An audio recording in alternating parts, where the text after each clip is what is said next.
and off-road racing is growing at the moment.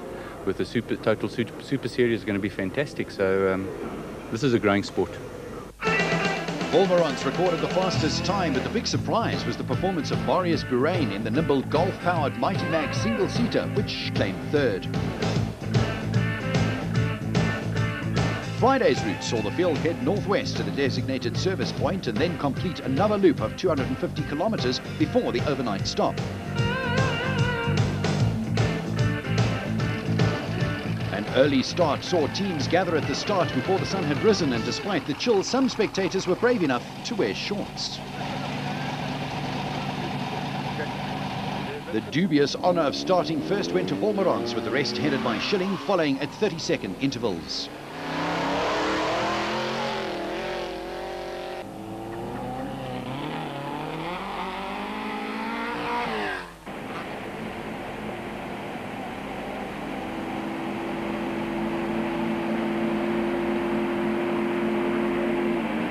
Off-road racing cars don't afford much protection against the elements, so it was with trepidation that crews approached a water splash on the old Lobatse road soon after the start. The last thing they needed was wet and cold overalls so early in the race before the sun came up and offered some warmth. With 2 days of hard racing ahead of them, competitors also needed to nurse their vehicles if they were to reach the checkered flag back at Gaborone.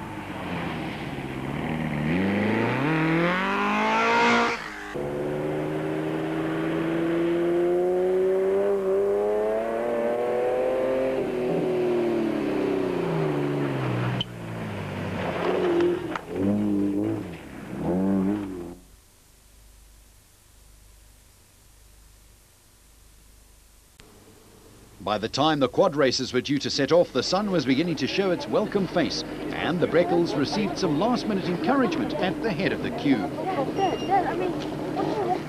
Feeling a bit nervous. Couldn't really sleep last night, you know. But I think it's going to help me a lot, you know, psychologically today. Won't have the dust, and no Vickers is behind me, you know, for a while. I don't know. Maybe the whole way through. Never know.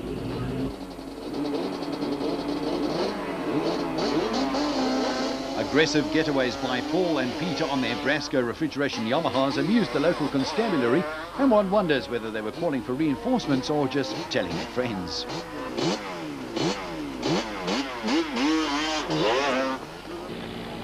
With the motorcycles due to start after the quads, there was time to reflect on the previous day's racing. Well, I had a good run.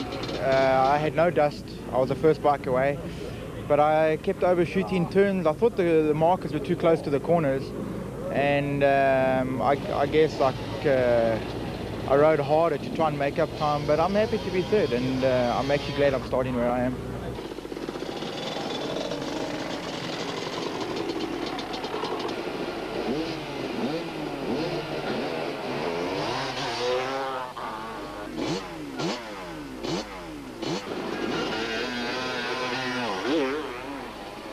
While the two-wheel brigade were still in the starting blocks, the leading cars were making steady progress through the long riverbed section, and already there had been casualties.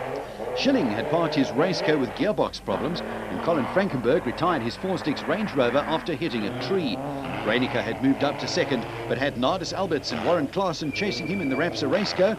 But with few overtaking opportunities, Alberts had no option but to hold station and swallow sand.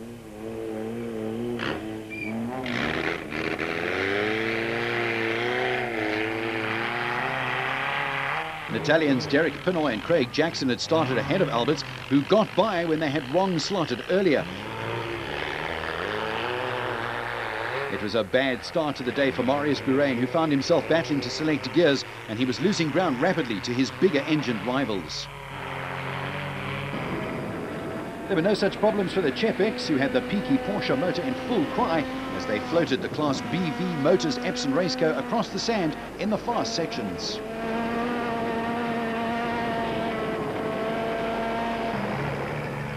Even though the Nissan Sani was coming under pressure from Stanley Illman and Frans Stungel in the raceco, Neil Woolridge and Paul Vermaak were maintaining a steady pace rather than risk hitting a rock or getting bogged down.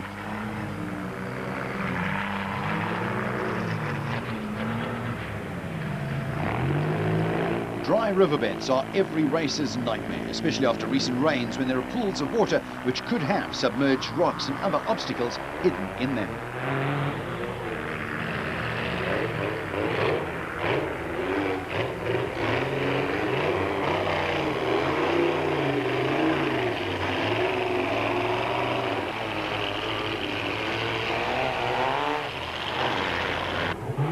Navigating in an off-road racing car is not an easy task. Just watch how Richard Leek is pointing out obstacles and giving directions to COETZEE as they guide the Costrol Toyota Hilux through the treacherous terrain.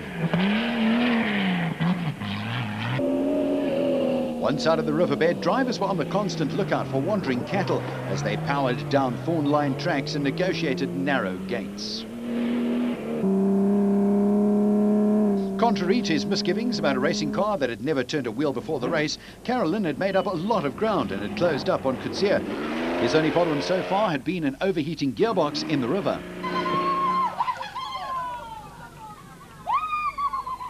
Paul BRECKLE's tenure at the head of the quad pack was proving more difficult than he anticipated, and a heavy fall, which didn't do much for his ego, kept the local population amused.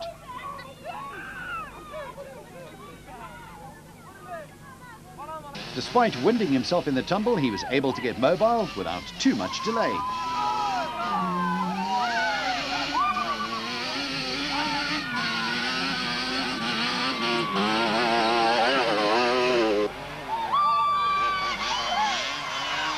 It had taken Van Deventer on his Jojo Tank's Yamaha Banshee less than 80 kilometers to move from 6th place to 2nd, and he was catching BRECKLE rapidly. Before the end of the riverbed, he'd regained his customary position at the front of the field. Mark BRECKLE had passed his brother Peter to hold on to 3rd spot, but as expected was losing ground to the flying Lichtenberg bomber.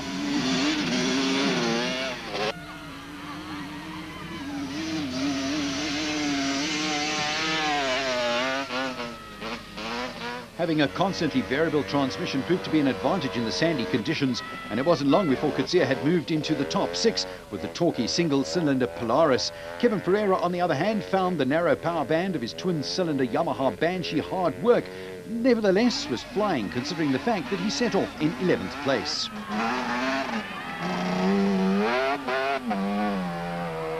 Delighted shouts from the spectators heralded the arrival of the two-wheeled category leaders. It was brilliant stuff as Petersen and Curtis fought an awesome duel in the river. Both were hanging everything on the cable, and one wondered how long they would be able to maintain the pace. Not far behind them was the super smooth Cox, who always looks a lot slower than his style suggests. Pro Action KTM's newest star Marco Cavina was making a good impression on the established hotshots, especially considering the fact that this was only his 2nd desert race and he was holding a narrow 4th ahead of Alex Val's Antilex Dairy Castrol KTM.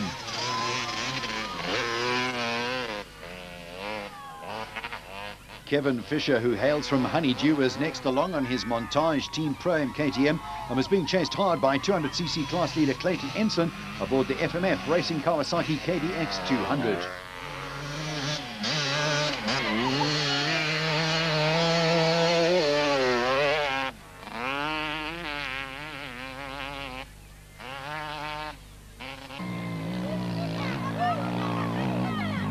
Wildman Willie Island was by far the fastest rider through the dry riverbed, and after less than 80 kilometers of racing, he had already made up an incredible 21 places.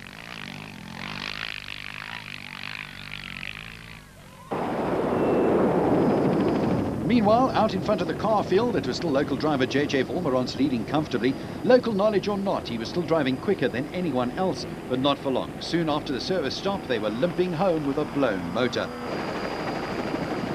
By now, the field was starting to sort itself out, and Reynicker and Houghton had taken over the lead of the production vehicle category after COETZEE and LEEKE lost 10 minutes with a puncture.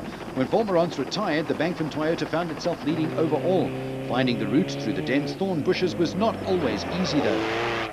Another crew running well were Alberts and Klaassen in the automatic Raceco, but they were under pressure from Italian Derek Pinoy, who's regarded by many as one of the best off-road racers on the scene at the moment.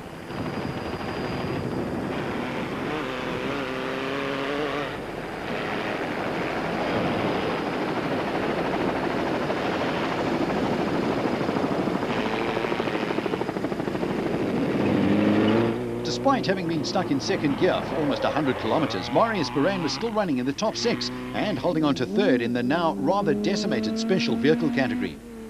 Behind the lightweight single seat of the Chepeks, who were battling through the twisty tracks and were hampered by having a very narrow power band which allowed Woolridge and Vermaak to close up. Before the service point, Elman and Stungel had joined fellow Raceco drivers Harvey and Harper on the retirement list. The two-wheelers also had a high rate of attrition, and Petersen had pulled a bit of distance from Curtis. Even though he held a handy lead, he didn't let up the pace, and when he came upon Van Deventer on the leading quad, he simply took a beeline through the bush to pass him.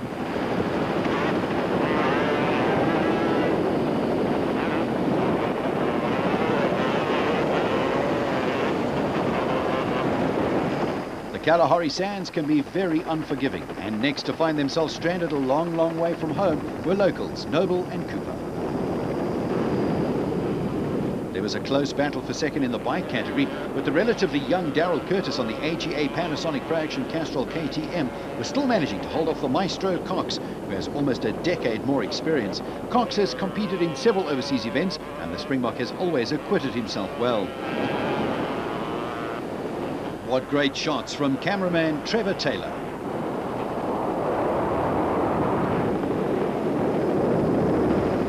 Vowles was showing great maturity as he rode at a controlled pace behind the leading trio without allowing himself to get embroiled in the race for second.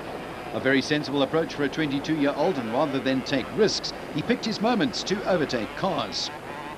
Emergency services were kept busy as the race took its toll. Errol Dalton, Alan Julien, Anas Buerta and Anton Hoffman were all hospitalized after crashing heavily. Fortunately, though, none of the injuries turned out to be very serious. The 4.5-litre Bankford Toyota Land Cruiser was sounding glorious as Reiniger swung it down the narrow tracks en route to the finish and the overnight stop. Next up, and some 4 minutes behind, was Pinoy's Quickford Raceco. For the time being, he was content to lead the special vehicle class rather than challenge for the outright lead.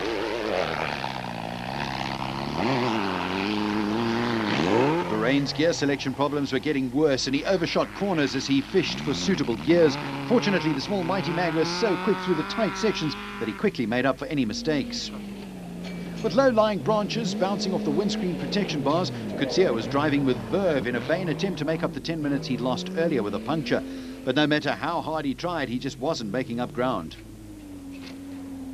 There were no problems for former Roof of Africa rally bike winner Neil Woolridge as the Nissan Turbo ran reliably all day.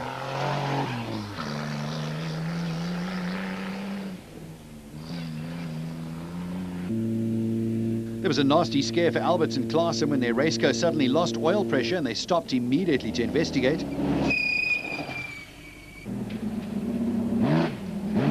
Bucks Carolyn drove past and moved up another position as he gave a thumbs up, asking whether they needed any assistance. There was not much help anyone could offer, though. Richard Carolyn had fallen back slightly, but as single-seater drivers are always at a disadvantage when it comes to difficult terrain, he could be forgiven. At the overnight stop, Reiniger had built up a lead of 3 minutes over the Sani, while Bahrain's heroic efforts saw him holding third place and leading the special vehicle category. COETZEE and LEEKE were still 10 minutes behind in fourth place, and there were no surprises when the results were posted. The fact that there was no impound at the overnight stop meant that service crews had more than enough time to attend to any problems that may have been picked up. Hierdie tweede helfte geweldig vinnig, dele ander dele weer geweldig stadig.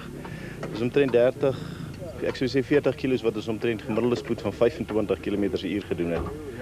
Baie digte bos en baie swaar sand. So ek dink môre gaan dit nog baie slegter wees die pad daar, want na die klomp voertuie oor is gaan hy baie slegter wees. There was a big surprise when the first motorcycle appeared, for it was none other than Alex Vowles. The fast pace had taken its toll on man, machine and animal. Both Curtis and Cox had seized their motors, so it was Cavino who followed Vowles home ahead of Honda riders Trethui and Fonikak, as well as Fisher's KTM. Petersen had completed the day, but was a long way adrift in 6th place. The only problems that I had with some of the cars, the cars can't get out your way because the route is so tight. And you tend to stay behind them for about 10 k's, 15 kilometers, and just suck in their dirt, and then eventually you get by. But otherwise it was a nice ride, no problems. Gary, you're looking rather battered? Yeah, I had an accident, not due to my fault, stupidity, but just after the last fuel stop, about 70 k's out, I think I had about a minute or 2 minute lead, and I hit a car. I don't remember anything. I think my arm, it was brutal. They say my arm's broken. And I think that's the end of my race. Despite seizing his motor, Cox did make it back, even if he had to stop a car to tow his bike back into life. But he'd last over half an hour and finished just ahead of Van Deventer's leading quad.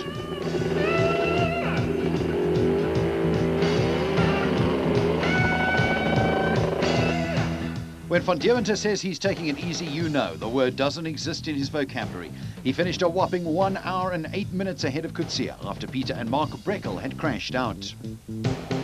Ja, is harde werk. Jy moet 'n pas kan ry. Ek kan myself ook nie uitbrand. Ek spaar myself 'n Portugal weg. En daai manne, dat wys waar word daar by die wortels grawe. Nee, ek vat dit maar ek môre gaan ek dit baie kalm vat. Baie ek die fiets spaar. So ek gaan dit môre kalm vat.